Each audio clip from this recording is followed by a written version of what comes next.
How Madison's moratorium on data centers will affect the housing market. If you've been watching the housing market in Madison, 2026 is shaping up to be a pivotal year.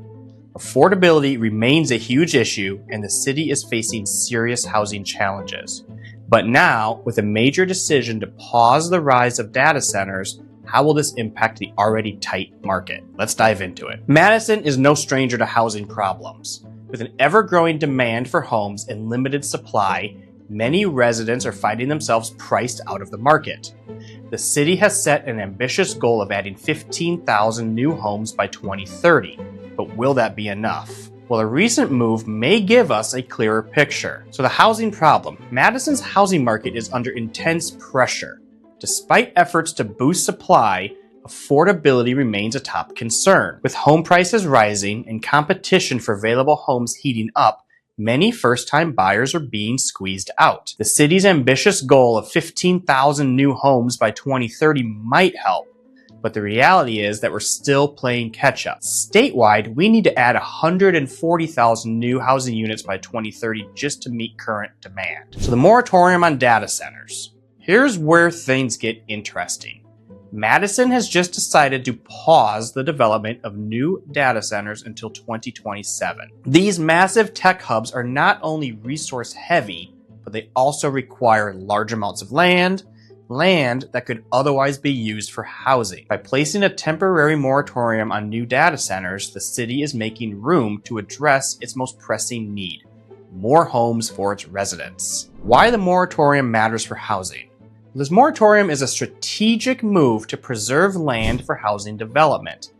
Data centers, while important for economic growth, take up valuable space that could otherwise go to residential properties. By hitting pause on data center growth, Madison has a chance to address the housing affordability crisis before further land shortages worsen the situation. So the impact on high property taxes. But there's more to the story. Even with this moratorium in place, Wisconsin still has some of the highest property taxes in the nation, 8th highest in the US and 2nd highest in the Midwest. High property taxes are already making home ownership more expensive, but the rise of data centers could make matters worse.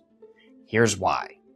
Data centers, while they can be a boon to the local economy, place heavy demands on infrastructure, including roads, utilities, and public services. To offset these costs, local governments often raise property taxes, and that could directly impact homeowners. As land prices increase to accommodate massive tech infrastructure, property taxes are likely to rise even more, which further pressures homeowners and prospective buyers. This adds another layer of complexity for homebuyers, pushing the overall cost of home ownership even higher. If property taxes remain steep, even affordable homes could become inaccessible to many. So what's next for the housing market? With the data center moratorium in place, Madison is in a unique position to refocus its efforts on housing. But the challenge remains. Will the city be able to meet its housing goals while navigating the high cost of land, property taxes, and rising demand? This pause on data centers buys Madison some time to address these issues, but it's only a short-term solution. If you're looking to buy or sell in Madison, it's more important than ever to stay on top of these changes. The housing market is shifting, and understanding how land use, property taxes, and new developments are impacting supply and demand will be critical. Whether you're a homeowner or a buyer, let's talk about how these shifts may affect your real estate goals in Madison.